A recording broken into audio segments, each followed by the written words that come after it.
Hello, everybody, and welcome to the Capitalist Corner. I am your host, Mark Pellegrino, the chairman of the American Capitalist Party, as distinguished from the ACP, the American Communist Party, which is not a party at all. Ours, the American Capitalist Party, is. You can go visit it at americancapitalistparty.org. Donate, become a part of the party. I'm here with my co-host and vice chair of the American Capitalist Party, Michael Liebowitz, who also happens to be the host of his own amazing show, The Rational Egoist, the kind of ethics we are trying to bring to America right now and to popularize over the despicable ethics of altruism. Michael, how are you furthering rational egoism in the world with your awesome show, The Rational Egoist? We have a great episode out right now with the wonderful James Valiant. It's all about logical fallacies. We cover a bunch of them. We argue a little. I think that it's wonderful. I highly recommend it. And I'm in this relationship with time, Mark. I always feel rushed, and I never feel like I'm going to get where I need to be on time. In the audience, they question us. You're always late. You're always late. So I had to get blood work done today at 10 after 10.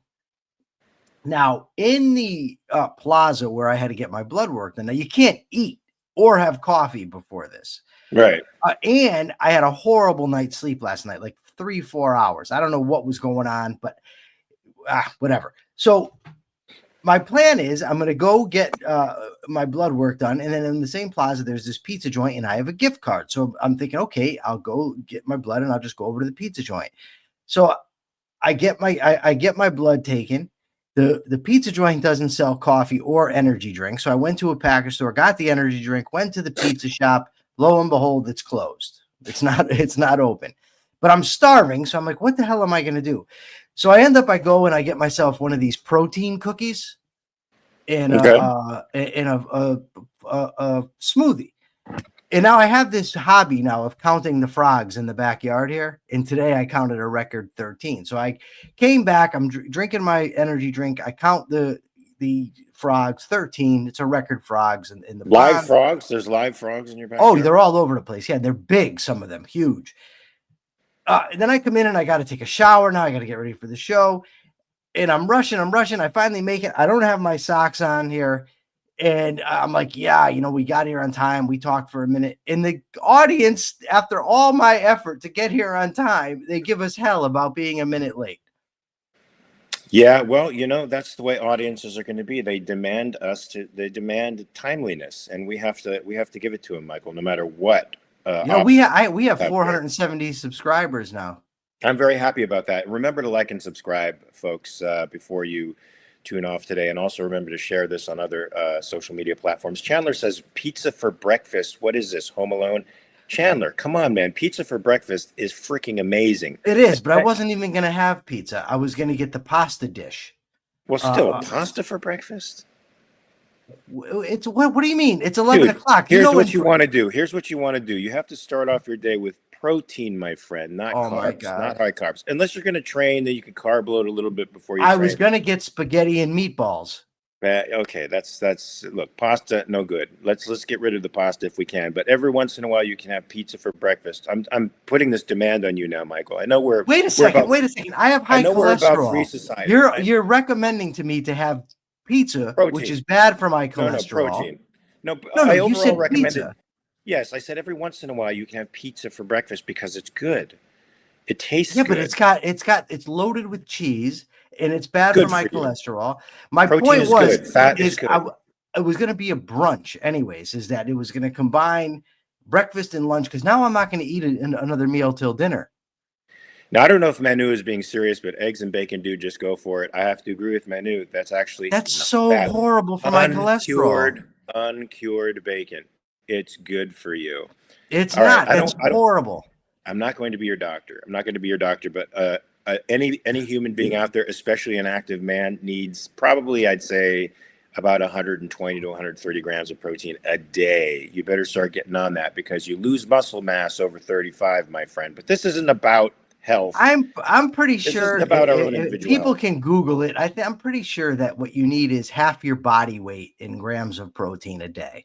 I'm pretty sure that that's the calculus. You're like a lunatic. They say that about water as well, but you can never do without too well. You can't do too much, but you can always use more hydration. Also, look, I got to make my disclaimer here. What we're saying here, especially with respect to diet, does not reflect the views of the American Capitalist Party. Everything that we are going to talk about today, which will largely be Trump abusing the powers of the executive and becoming a more frightening entity as the days go on, is our own opinion. Although we think we could find a great deal of concurrence amongst those capitalists out there who are members of the American Capitalist Party and who are generally freedom-minded people, that Trump is overstepping his bounds in ways that are unprecedented. Let's just put it that way. You know what, Mark? You know, they got this MAGA movement. I would recommend to the audience this. Neither listen to us. Don't come to us for your nutritional advice, but especially don't go to the government. Yeah, don't go to RFK Jr. Don't go to the government. Don't listen to us, because your body's going to have unique needs, it's going to have unique allergies, it's going to have unique vulnerabilities and strengths. You're going to want to go to your doctor, get a nice big blood test, preferably a genetic blood test as well, so that you know the kinds of foods that are more appropriate to you, the kinds of diseases you're susceptible to, and that way you can start supplementing to help yourself avoid diseases down the road. I propose a MAGA, Make America Capitalist Again. Love that, Lee. Actually, that's fantastic. I freaking loved it. I put it up right away. I think we're going to have to send that on to Ashley Rizzi. Make America Capitalist Again, a MAGA movement. I'm all for it. Remember, folks, Make America Healthy Again. It's not about making America healthy again. It's about making yourself healthy again. Making your psychology healthy and your body healthy is your responsibility. So making America capitalist again means returning moral agency to the individual where it belongs. We don't need nanny states taking care of us, not only because they do a tremendously awful job of doing it and wind up just aggrandizing their own power, but because they steal your autonomy and they degrade your humanity. When you give that autonomy up to the government, it's degrading. How can you have self-esteem when you need to be, helped along by other people like that, who are forced to help you along? By the way, I'm really kind of bothered by President Trump's courting of Putin.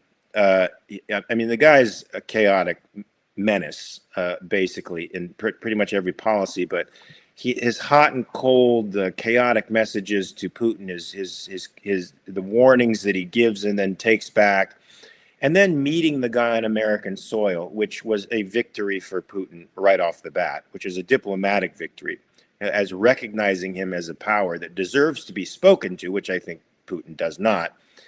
And then the kinds of concessions that he's making, taking a ceasefire off the table for a Russian peace deal, and then ceding the Donbass area to Russia, territory that dumbass cedes the Donbass. Dumbass cedes the Donbass. This is unbelievably despicable. But on top of that, to gaslight Zelensky and say that he could end this war anytime, who's simply protecting his own people. He's just trying to fight for his very survival against a pathological narcissist. And now we're talking about two pathological narcissists, but one who has invaded his country, not just once, not just this one time, but multiple times now, and wants to leave with the territory that he has stolen from the Ukraine. This is frightening. This is terrible diplomacy. What do you think about this? What do you think about gaslighting Zelensky the way he is? I know we have issues with giving money to Ukraine because we don't like those kinds of entangling alliances. But in this case, this country needs help. NATO should be helping them, and they could defeat Russia quite easily, to be honest with you. Okay, I'm not going to get into that. We've argued about this before. I don't want to argue about it, but I want to say this was pathetic. Trump is pathetic, and anybody that's still defending him, I don't know how. This guy, first of all, he goes in and he says he's going to make a deal that we're going to get the ceasefire. Comes out of it with Putin talking points now about how it's not about a ceasefire, it's about peace. We got to have peace all around, no ceasefire. So he bought on that. But Putin says, and Trump just eats this shit up. I can't believe how easy it is to play the president of the strongest country in the world. Like he tells him, well, you know, if you were president, we would not have had this war in 2022. And Trump is like, yeah. Then he comes out and says on Sean Hannity, he says, you know, Putin said something to me very interesting. He said that mail-in balloting is the way that they defraud elections. And he told me I won big time in 2020.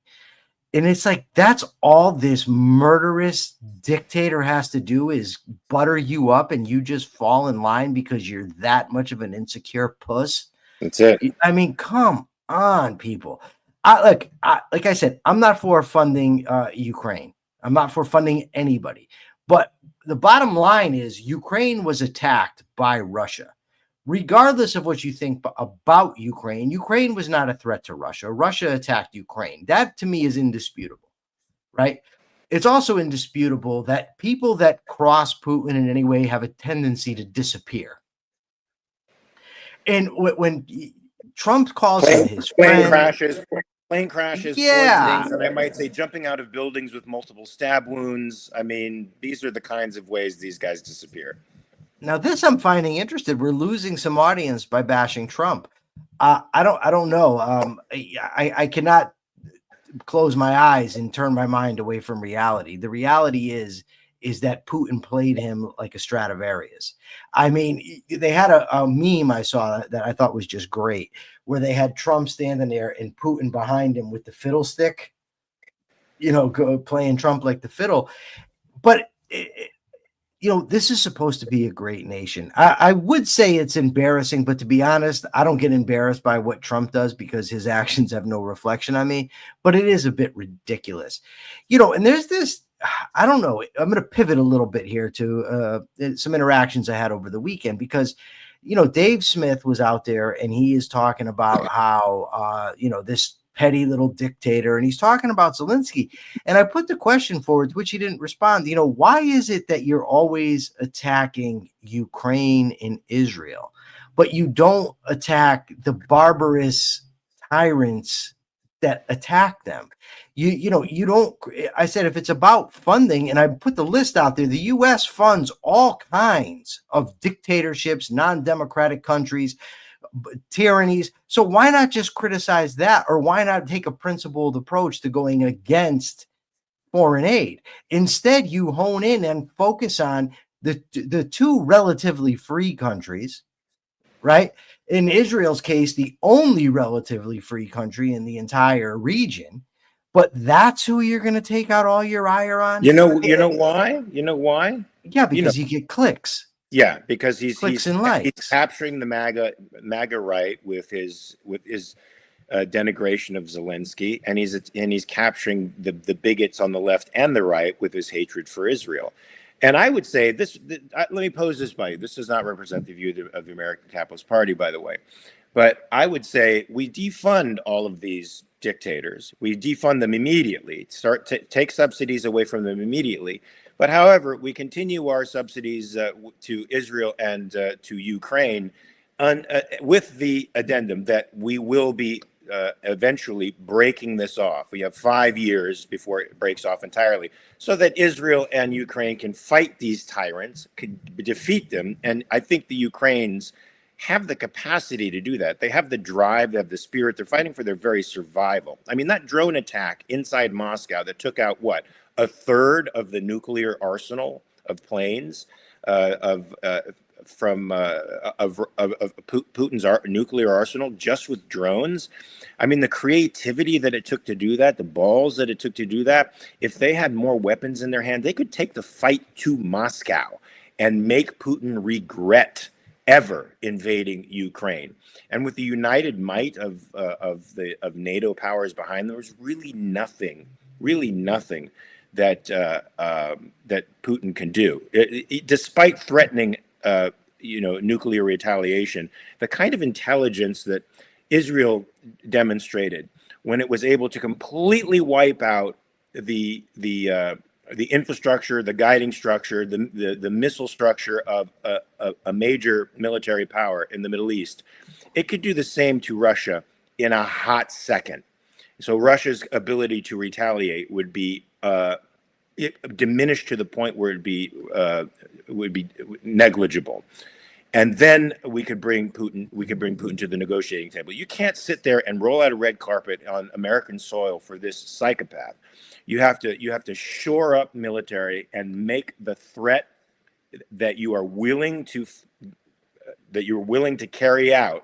That's the only thing a person like that understands, as far as I can see. There is, Michael, you spent 25 years in prison. There's some people that only understand the language of violence. That's it. Well, that's true.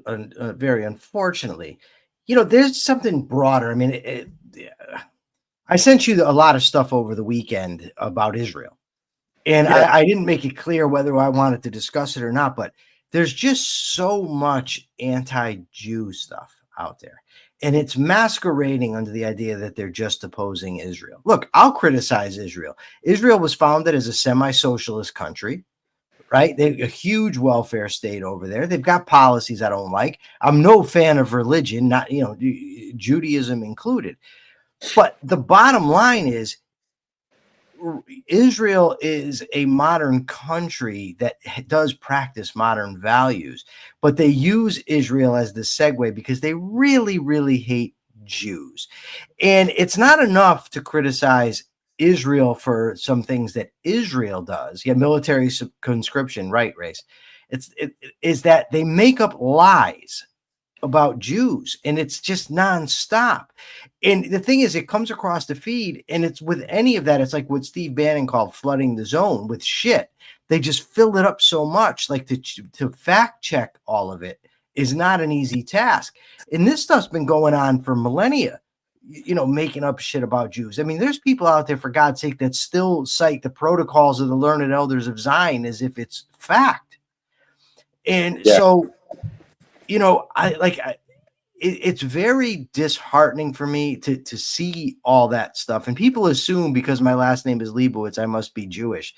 My grandfather was Jewish, you know what I mean? But I don't practice or anything. If they want to think that's ultimately fine, but I don't know how to combat that level of hatred and irrationality. And people will say to me, and they're right. They say, well, your algorithm, because I posted the other day about how horrible X is, in relation to just the vileness on there. And somebody says to me, a few people, well, that's the algorithm is responding to your likes and hates. Okay, granted. But whether or not the specific algorithm feeds me that stuff, the stuff is still there. Right? Yes. It was there before I joined the internet. And if I shut off X today, it would still be there. And you're talking about people with hundreds and hundreds of thousands of followers that preach this shit. Candace Owens and Tucker Carlson. I mean, did you see the thing I sent you, Mark, where Tucker Carlson says, I don't think I'm obsessed with Israel. And then they 800 times. Yeah, 800 times Israel. That I reposted that because I thought that was hilarious. It was. I'm not obsessed with Israel. But that's what's really kind of on my mind today is combating irrationality is no easy task. Yeah, we have these people who think in very strange terms to me, Michael, because it's like if you defend Israel, then you must defend everything Israel stands for. Just like if you defend the United States as a basically good country, you defend everything the United States has ever done. That's not true. We defend the basic principles that the United States was founded upon. We certainly don't defend the current administration. I certainly can't think of an administration in my lifetime that I would defend completely or just in part, maybe, but never completely. But we still can say the United States, in its basic principles, is the greatest country on earth. And what we have to do is align ourselves with those principles, do what Frederick Douglass demanded that we do in his 4th of July oration, which is go to the Constitution, live it out, take the Declaration of Independence seriously. Those are the two greatest documents in living history. Those two documents can save us from tyranny if we take them seriously.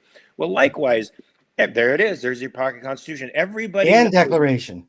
And declaration. Everybody fucking knows that Israel has done bad things because every country has done bad things.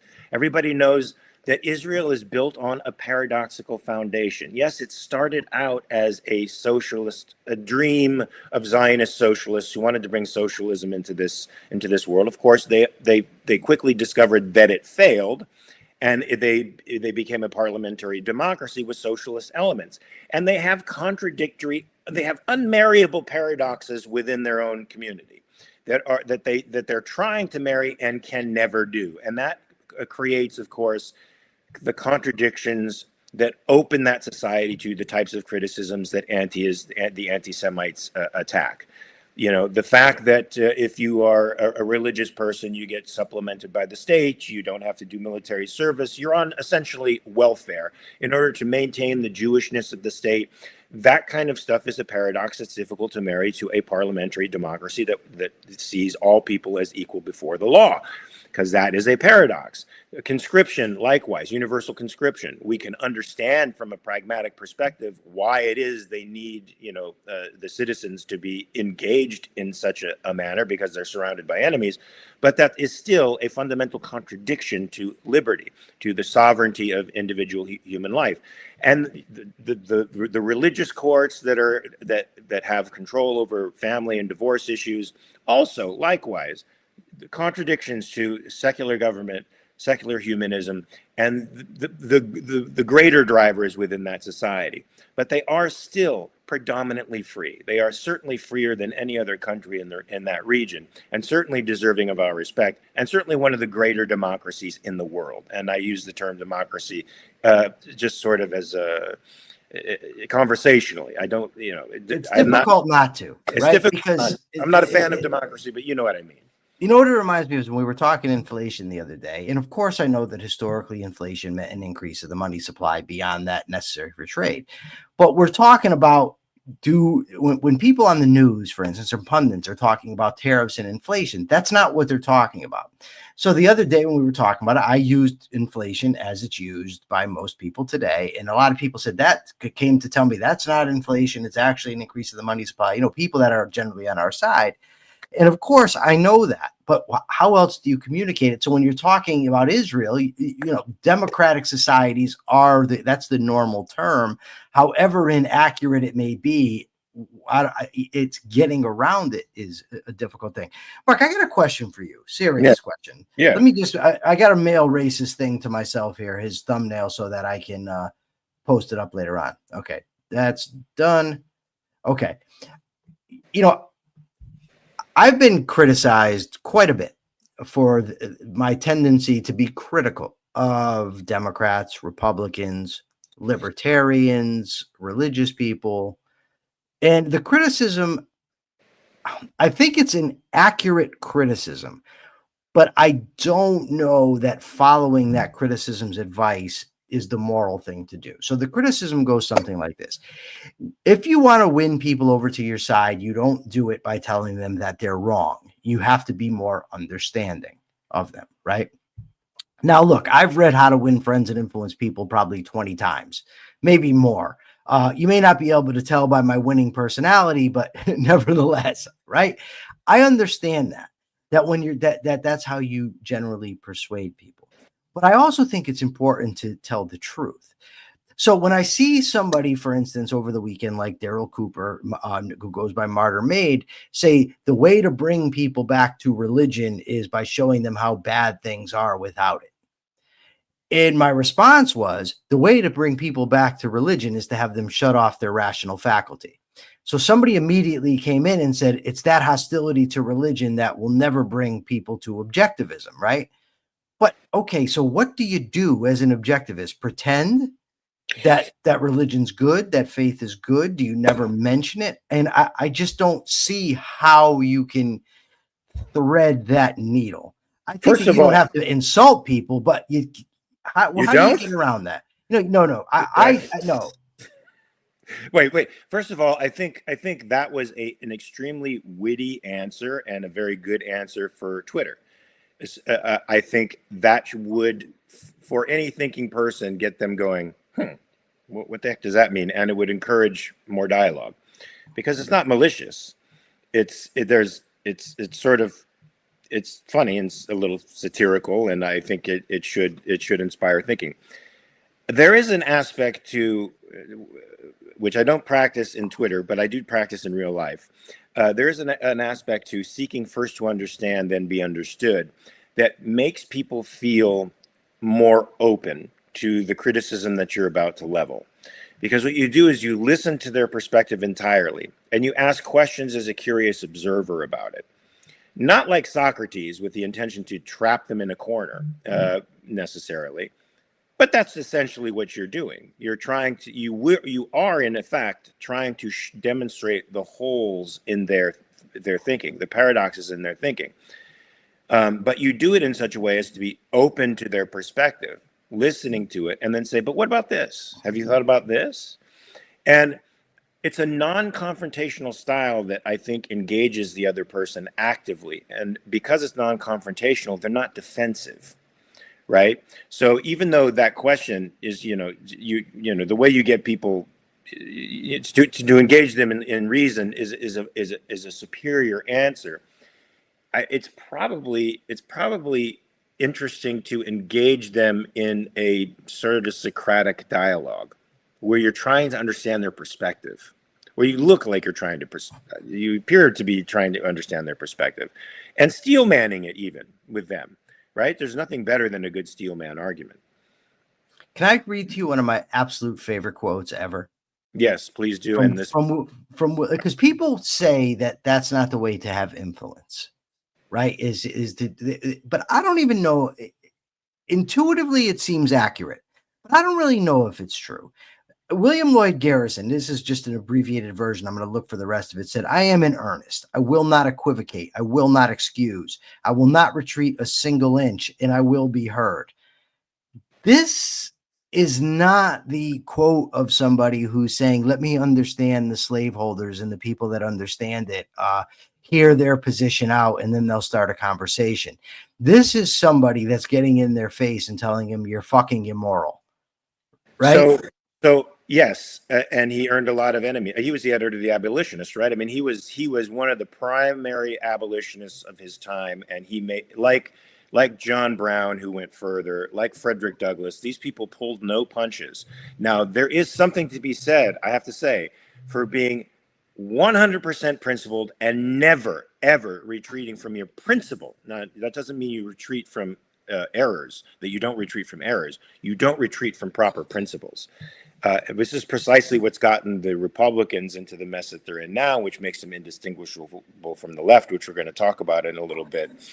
But I agree with that sentiment. Now, the issue is, how do we do it in a way that in today's world, where 54% of the people can't read at sixth grade level, where the majority of people have reduced their political thinking to slogans and bromides as opposed to concepts, real concepts, where people don't seem to be able to morally reason. How do you maintain those principles in the face of an emotionalized population that holds reason in contempt?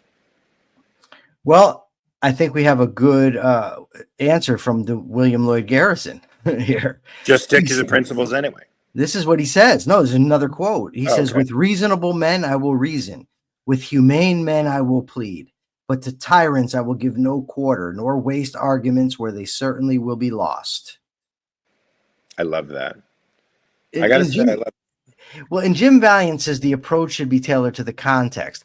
But the context that we're talking about, right, is not one where you're having individual conversations with people, right? When you're on social media or where you do a podcast, you're necessarily putting a message out to a broad swath of people who have different contexts, different, approaches, different sensitivities and personalities. So you can't just tailor it to specific. You have to have it so it's broad enough, but you also don't want to lose your integrity, right? And Indeed. Part of my what's the word I'm looking for here? Part of my context is that my political philosophical opinions were formed in a crucible where Brent McCall of the Cup is the most direct person you will ever meet in your life. I mean, it's funny because people tell me that I'm too straightforward, and Brent always tells me I need to learn to be more assertive, right? So, and he and I argued for years about stuff. And it wasn't like this namby-pamby, oh, but you have to. No, we just went at it. We're reading books, we're arguing, we're being straightforward with each other. And not only about political stuff, about each other's character. You shouldn't be doing this. This is why you shouldn't be doing this. This is indicative of somebody that's immoral, So that's that's my frame, and that's the communication style that I prefer. I'm aware that, and not everybody does that, but that's what I prefer. And can I just tell two quick stories that are relevant to the topics? I think Of course. great. Okay, so in 2012, I was basically set up by the staff in the wood shop at McDougall, by the wood shop instructor and the manager of the industries program. They sent me to SEG. They lied on me, sent me to SEG. Nothing ever came of it, but they wouldn't give me my job back. So the head boss. Was this after you published? No, this is what inspired Brent to insist that we published. Okay. Down the rabbit hole, right? So the head boss. Now this guy has Brent's ability to make his living in his hands. Goes to Brent when Pope Francis became Pope, and he says, "Hey Brent, what do you think about the new Pope?" Brent looked him dead in the eye and said, "You think I'd talk to you after what you did to my friend?" And he told him, if you had any integrity, you'd go give him his job back. And then his direct supervisor, who also has his living in his hands, went to Brent and said, "Listen, we've got to figure out a way to work together." And Brent said, "The best I can promise you is that I will try to do a better job of hiding my contempt for you." Now, I love that. I love that. Yes. Well, see, that to me is integrity. That's rock solid. That's guts. That's courage. That's standing up for what you believe in.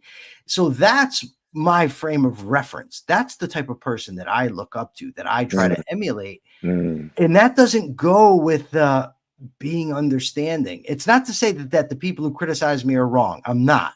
I'm just illustrating for you the struggle that takes place in my own mind. That's all. And for the audience. I think and this is a struggle that takes place in my mind too, because I feel oftentimes that I choose my integrity over certain material comforts, potential relationships that could benefit me professionally. But I cannot hide my truth, because I know in the end I have to look myself in the mirror and say, I like you or I don't. And no matter how much material wealth I can accumulate, if I do it at the expense of my soul, I'm going to be as miserable as so many other people in Hollywood who do that are. And I don't want to be that guy. Look, Trump is a very disturbing human being. By the way, if you want a little bit of fun with respect to Trump, I think you should watch Fun with Trump. Fun with Trump. Or at least, look, because we say so many awful things, it's easy to get discouraged because we feel like we're in the grips of a guy who's not even slowly, but very quickly taking the reins of government upon himself and using them for his own preferences, to get revenge against people he doesn't like, to control companies for his own later financial, development. Very immoral, mob-esque stuff going on here. This is very banana republic shit we're seeing. So it's good to know that we still live in a republic where a person with that amount of political power can be made fun of. You have to watch the pilot episode of season 27 of South Park. Now, Trump made me curious to watch it because he threw a tantrum about it apparently on Truth Social, came out against Trey Parker. And I think he was in the midst of suing one of the companies that they were involved in with a potential deal. And so this pilot is a complete and total takedown of President Trump. So watch it if you can. You will laugh hysterically, especially at Trump's micro penis. I'm sorry I gave it away, but they show it quite a bit. There's quite a bit of cartoon nudity, and even at the end, an actual piece of nudity that will be very disturbing. You can't unsee it, but it'll make you look at the president in a whole new way. Look, they say, Michael, if you're afraid to speak in front of crowds, you just imagine the crowd naked and suddenly your fear goes away.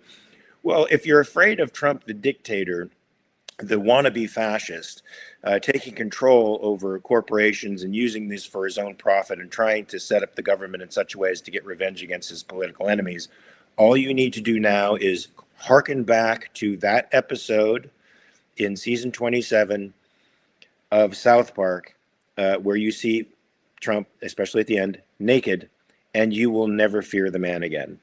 I don't fear him now. I don't need to see him naked. What are you recommending? I know people who are terrified of him right now. And you want them to watch him naked? Absolutely, because they won't take him seriously anymore. He assured Marco Rubio in a debate that he has no problem in that area. I'm just saying. Yes, he did. So it must be true. Yeah. So Trump has been going after companies. We know that the White House has a list of 553 companies that they rate according to their support of the industry. We know how damaging that is and how scary that is to these companies, because being on a list means that they can either curry favor to the administration and get the subsidies that they're looking for, or they can reject that and the Trade Commission, all of the various regulatory agencies can prevent them from expanding. They can debank them. They can do tons of things to these companies that are frightening. That's why I think these people need to see him naked in this show, because they'll be less concerned. Anyway, this I can't be blamed for. Intel, I'm putting this out there. I cannot be blamed for the naked Donald Trump turn that the show has taken today. Yes, Katie Ellis, Persephone, you're getting the right. Mark wants everyone to see Trump naked. I think it just takes his power right away. Now, Intel is supposedly the latest victim in this line of companies that he's attempting to take over. When they did the deal with U.S. Steel, they take a 50% share of that company? Didn't they take a controlling share of the company that is at the president's discretion? I don't know what percentage, but they did take some. My girlfriend's in the chat saying she wouldn't mind checking out Trump naked. Like, how am I supposed to focus with this? But nevertheless, I don't know what the exact percentage is. But I'll tell you what, 0.5% would be too much. This is just scary stuff, and people don't recognize it as scary, and I just don't get it. Yeah, golden share is what they called it. Yeah, that's what Ian says. But I don't know why people don't see this stuff as scary. I guess that what happens with tyrannies, Mark, is that people don't think it's going to be directed at them.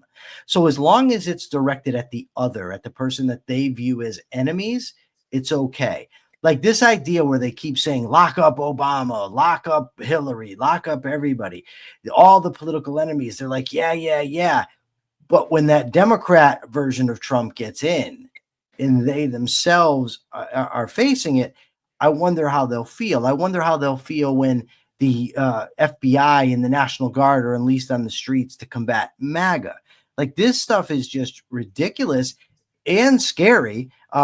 Trump's small penis notwithstanding, it's dangerous stuff. And there seems to be no limit. He has no limiting principle, and nobody in his own party will stand up to him. No one. Well, it's so evident with Trump, but it seems to be a problem with both parties, because both sides attempt to subvert rule of law. Both sides attempt to override the Constitution and gain power and use that against their political enemies, forgetting that the next 4 years or in the next election cycle, the very people that they're trying to repress will use those laws against them, because now it's about tribes fighting tribes. I'm not scared of Trump. I'm scared of his followers. I mean, some of them are very scary, but I think as somebody up there said, it might have been Race, humor is a good antidote. Humor is a good weapon as well.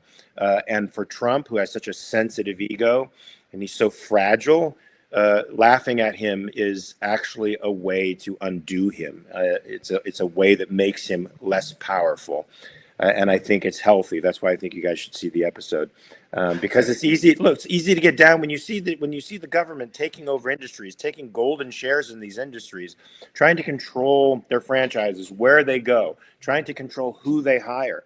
And that Trump is using some of this for his own personal, wealth management.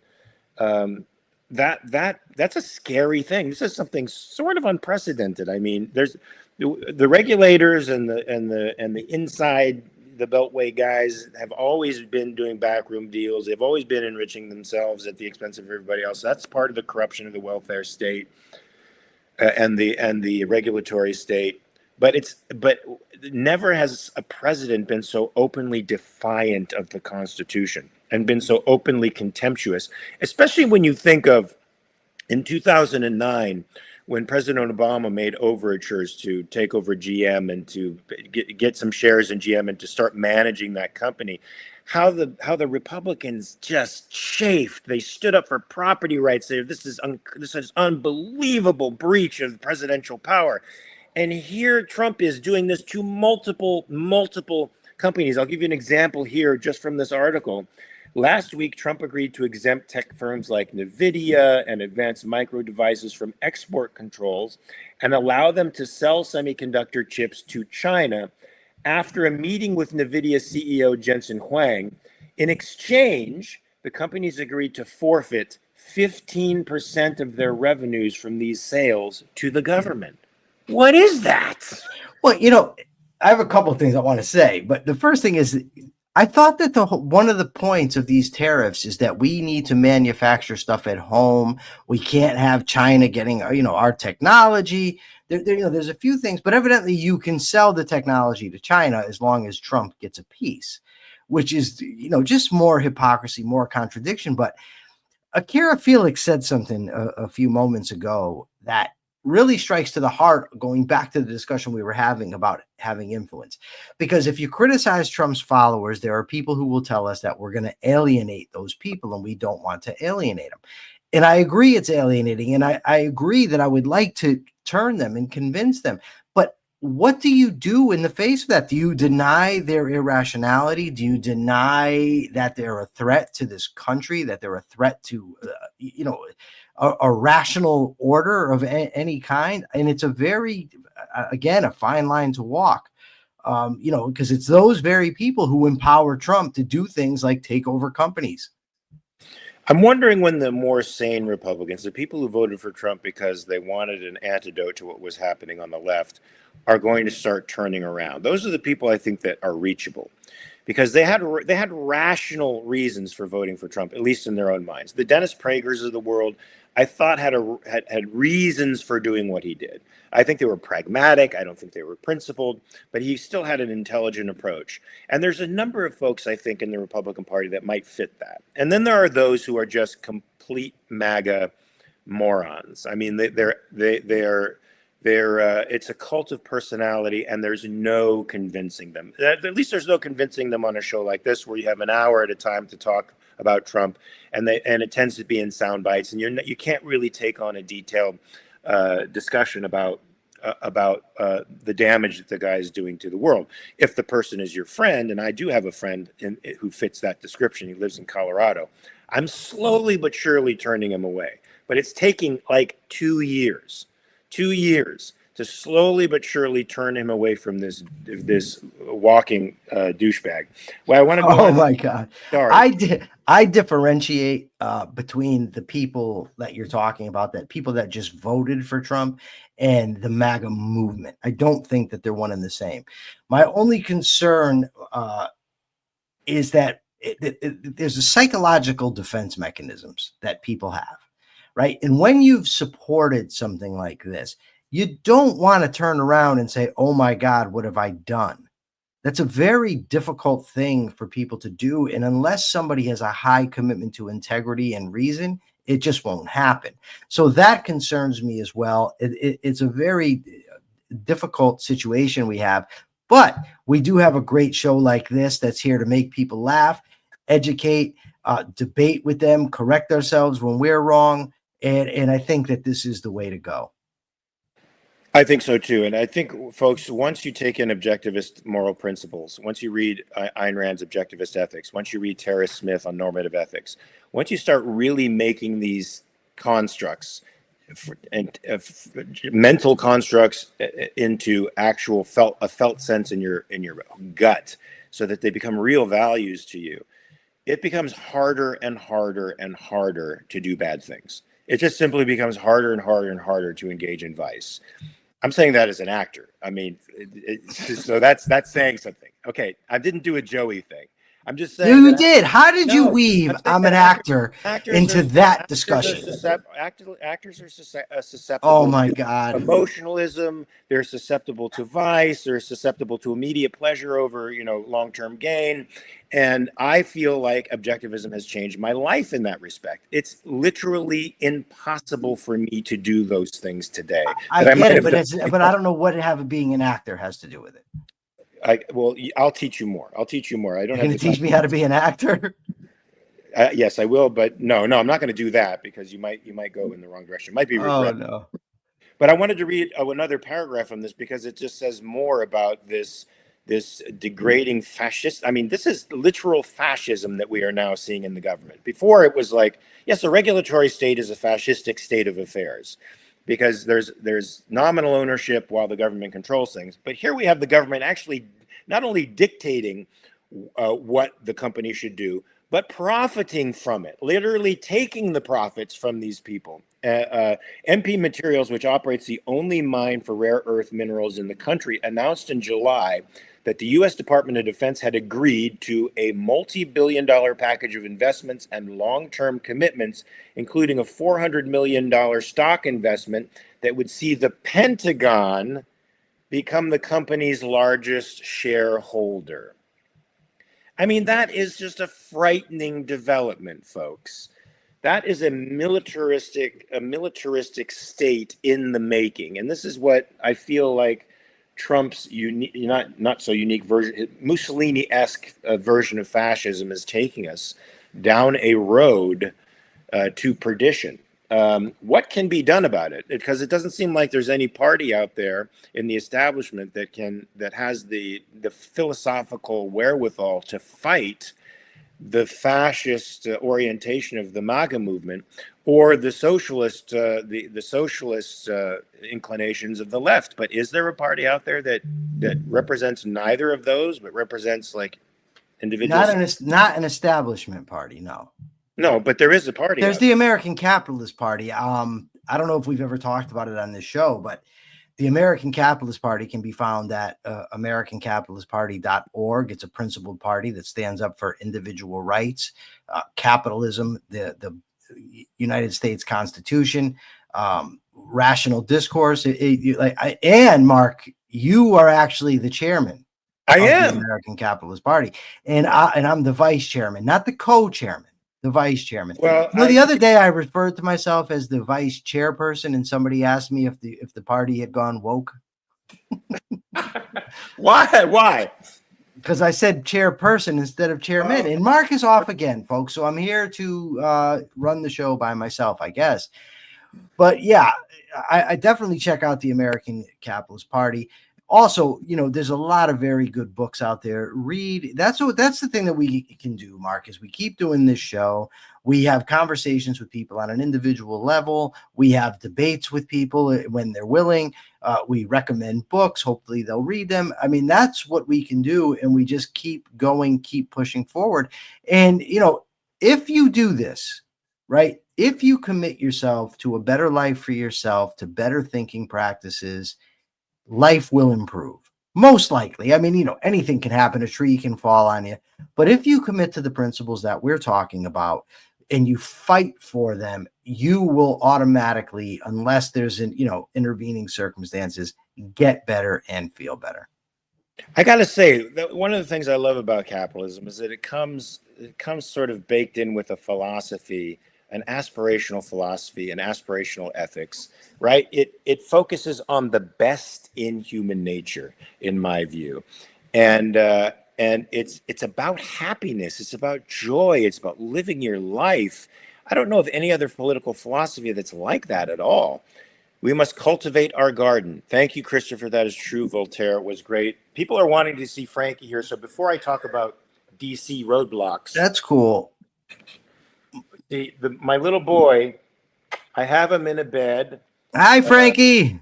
Let me try to move him this way. I have him in a bed with pillows around him, and he breaches the pillows with his little head and looks at me over the pillows with his little face, and then breaks through and then starts walking on the wood floors.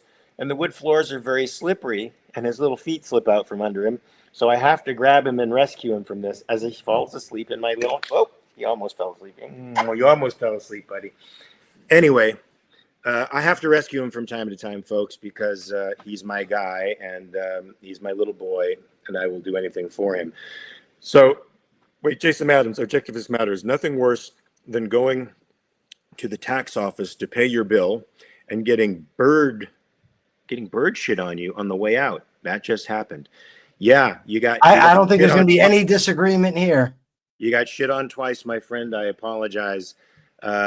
So, this is, I think, the last article we can deal with today, unless you wanted to try to deal with one of those Psychology Today articles.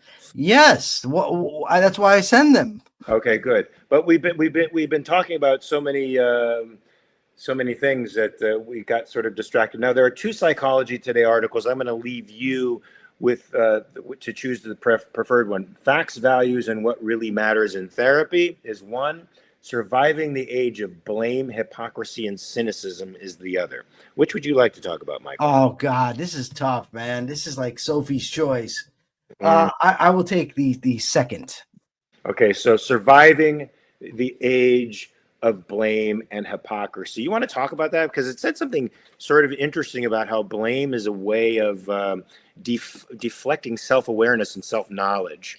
And it's also a sort of confession of hypocrisy in a way. Talk about this, because this was a really interesting article. I developed a habit years ago of whenever I'm in a situation I don't like, I ask myself, what role did I play? Because I'm in the situation right now. It doesn't mean that people don't do things wrong. And I think it can be a tough thing. We want to pass judgment. We need to judge the people that we're hanging around with. We need to judge what they do, the people that are in our sphere. But at the same time, we need to take responsibility.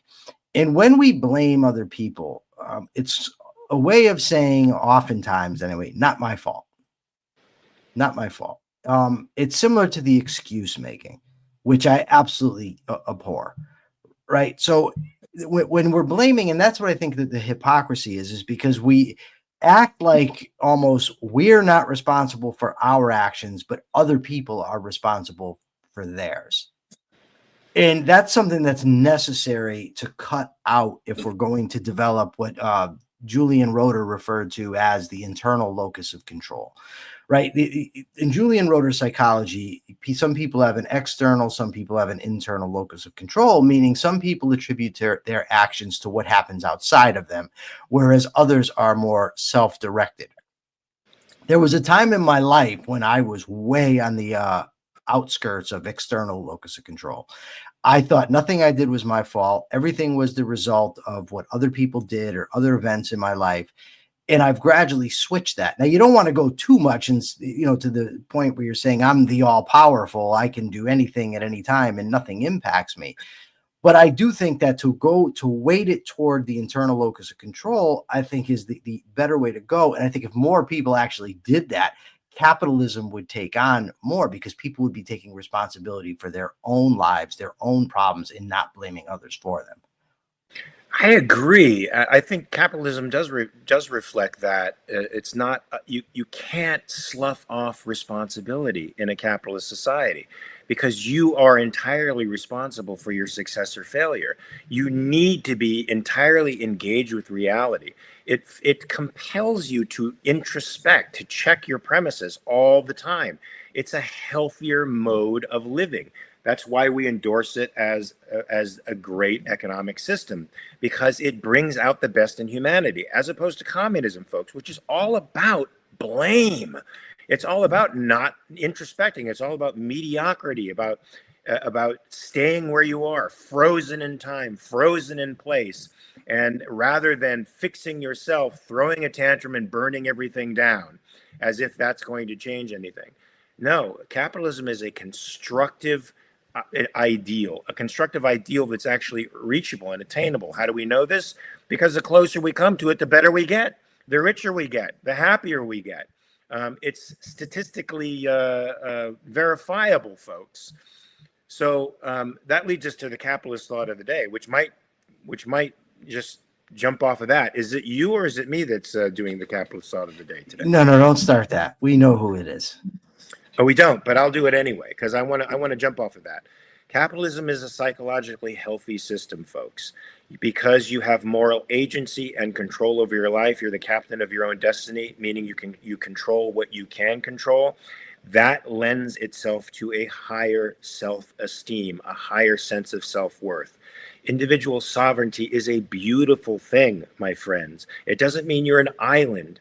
It just means you understand that you are a self-motivated being and that you are moved by your values and that these are your own and should rightfully be your own.